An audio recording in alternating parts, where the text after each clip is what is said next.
Hi, this is Tom Stokel, Global Technical Lead for AutoCAD Product Support. In this session, I'm going to walk you through the process of doing a network installation of AutoCAD 2011. In this demonstration, you'll see me using AutoCAD 2011. However, what I show you will apply to AutoCAD and the AutoCAD-based vertical products as well. There may be minor variations from one product to the next, some options that will be available in one product and some that aren't in another.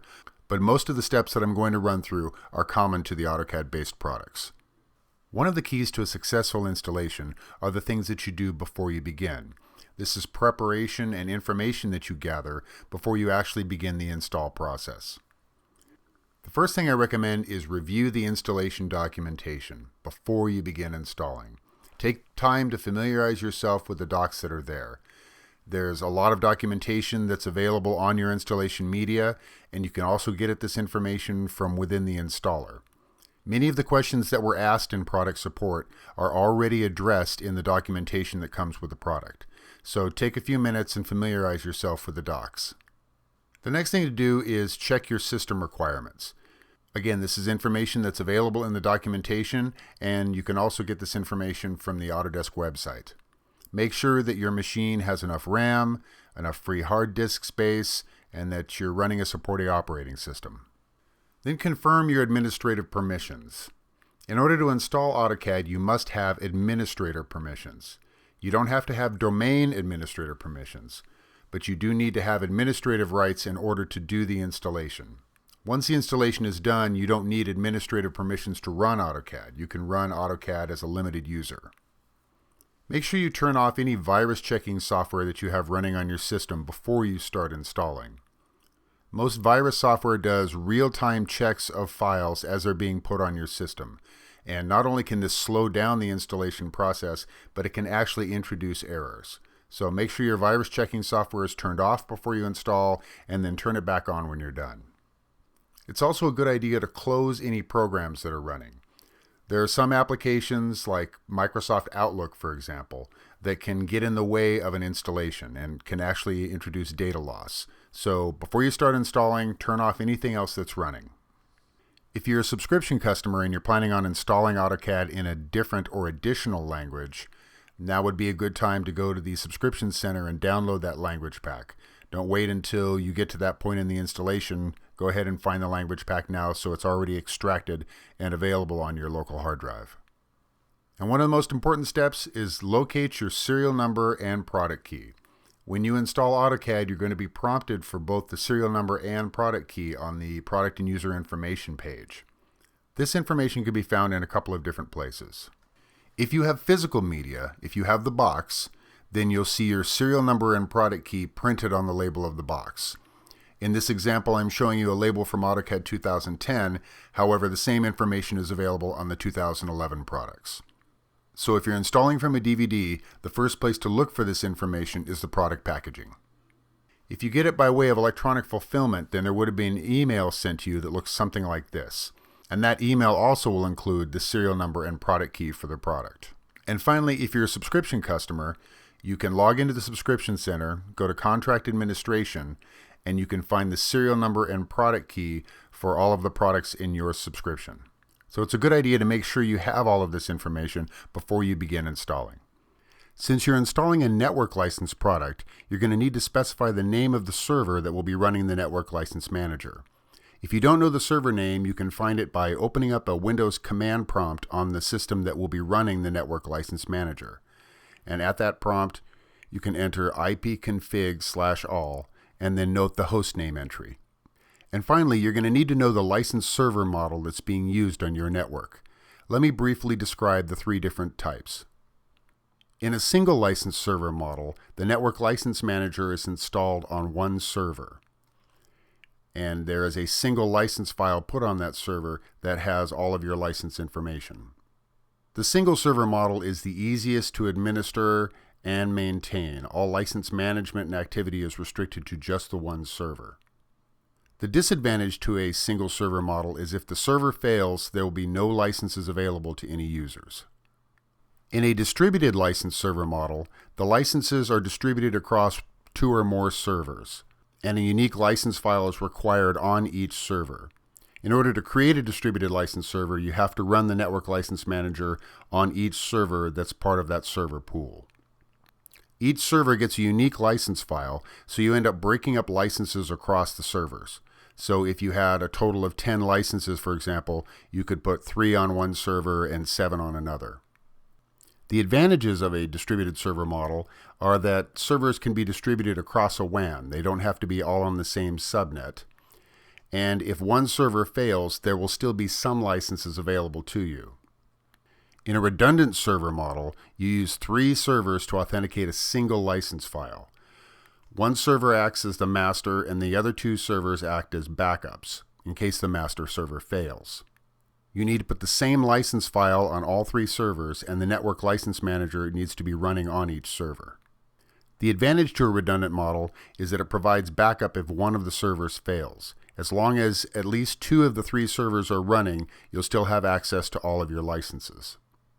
A redundant server model requires all 3 servers be on the same subnet and in close proximity to each other, and that they be started up about the same time.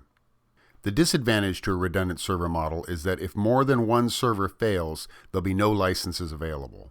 And there's more maintenance involved. If one of the servers is replaced, then you have to completely rebuild the redundant server pool. All right, let's take a look at the installation wizard. Here I'm running the installer for a copy of AutoCAD 2011. If you're installing from a DVD, then the installer should have started automatically when you put the media into your machine. If you're installing from downloaded media, then it would have been extracted automatically to a default location, and then the installer would run automatically. If for some reason it is not running automatically in either of these cases, you just want to navigate to wherever your media is and launch the setup.exe file. On the sidebar, you see various options for the installer. The first is to install a product itself, or create deployments, or you can install tools and utilities. This is where you would install the Network License Manager, CAD Manager tools, and so forth. And then there's an option to read the documentation. I always recommend that you read the documentation before you begin an installation. If I click on this link, it'll open up a browser window with various topics that are related to installation or deployments. So if you have questions before you start or during the installation, this is a good reference to use.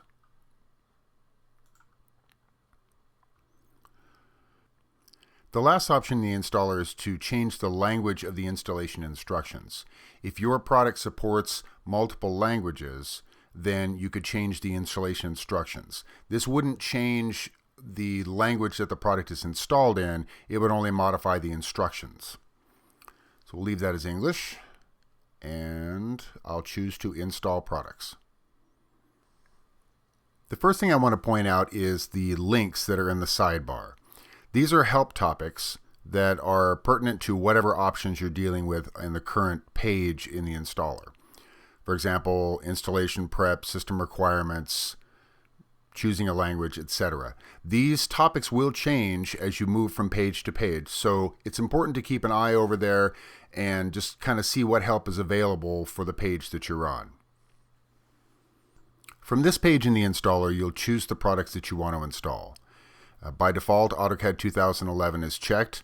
Also, if you're going to be installing in another language, this is where you would browse to the location of your language pack and select that to install the product in that language. So the first option is to install AutoCAD 2011, which we'll do. The next option is to install Autodesk Design Review. Design Review is a free program that's used for creating and reviewing DWF or DWFX files. And if you need to view these file types, we do recommend that you install it. It's not installed by default, so you would have to check that here.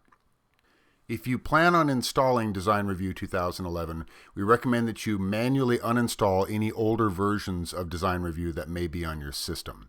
This will not happen automatically. It won't be upgraded, so it's good to uninstall the old version before you install the new version.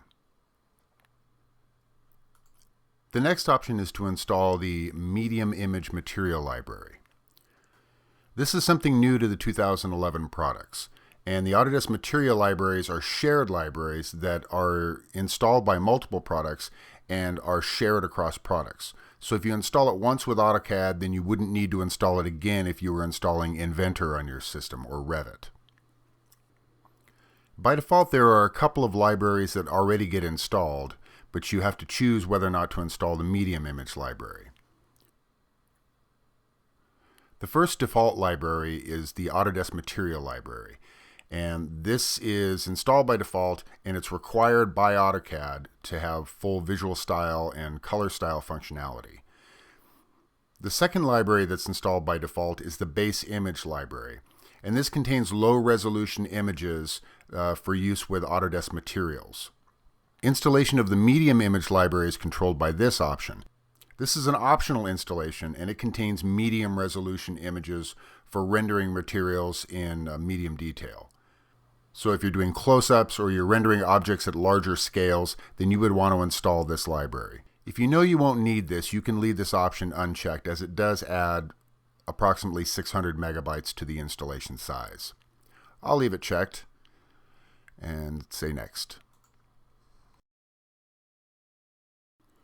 The next screen asks you to review and accept the end user license agreement. You can't move past this point without accepting it. I do recommend that you review the end user license agreement so that you're aware of what you can and cannot do with your software license. Choose accept, hit next. From this screen, you'll enter your user information and serial number and product key. This is the same information that gets displayed in the About dialog, and you can't change it after the fact, so you need to enter it correctly. If you want to install the product as a trial, you can choose this option to try the product for 30 days. This is different from previous releases where we used all zeros for a trial version. If you install as a trial version, then every time you start AutoCAD, you will get a screen that comes up and asks you if you want to continue to use the trial or if you want to activate it. If you want to activate the product, you'll need to have an official serial number. I'm going to go ahead and enter a serial number for this product. And the product key.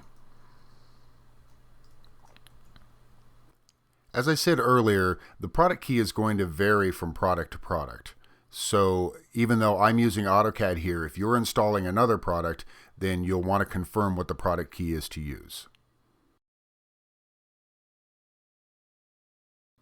If I choose to install from this point, AutoCAD will be installed using default values, installing to the default location and or the standalone license type. Since what we want to do is install a network license version, we need to do a custom configuration. I'll choose Configure. And here where it asks me to select the license type, I'll choose Network License. This is where you'll choose which license server model you're going to use with the Network License Manager and where you'll specify the host names of those servers. If you're using a single license server model, then you would just enter the name of the single server. If you're doing a distributed license server model, then you would enter the name of each of the servers that are going to be in the distributed pool. And just press Add to add these to the pool. You just continue doing that until you have all of the servers that are in the distributed license server pool. For a redundant license server, you simply add the name of each of the servers that form the redundant server pool.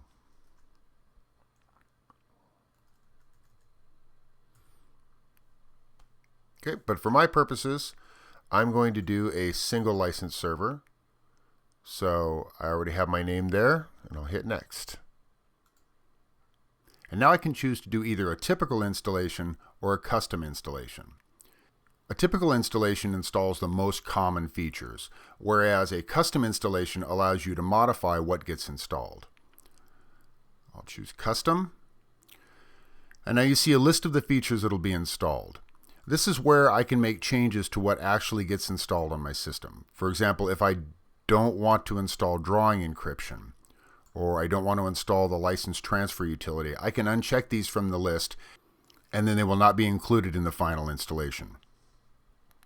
This is also where you can change the installation path. If you don't want to install to the default location, you can modify it at this point. And at any point you can choose Restore Defaults, and it will restore the options to what they were when you first came in.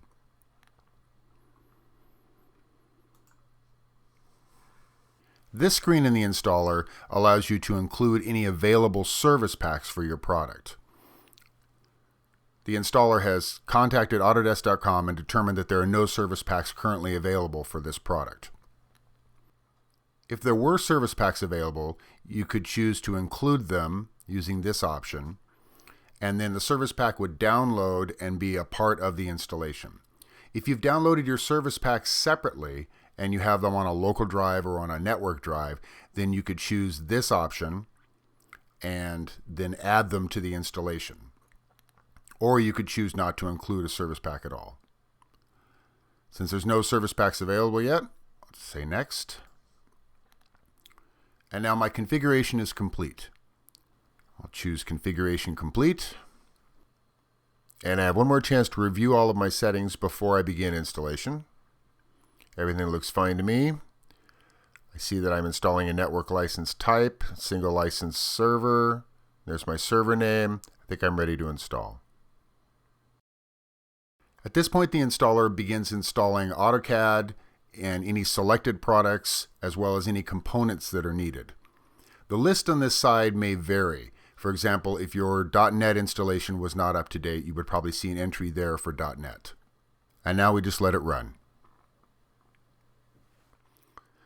If you're installing on Windows 7 or on Vista, you may see this File in Use dialog come up, asking you to close Windows Explorer. This message is coming from the Microsoft installer. Assuming Explorer is the only thing running in this list, I recommend you ignore it and then reboot your system afterwards. The problem with letting this shut down the Explorer is that sometimes Windows 7 does not successfully restart the Explorer after the installation is over.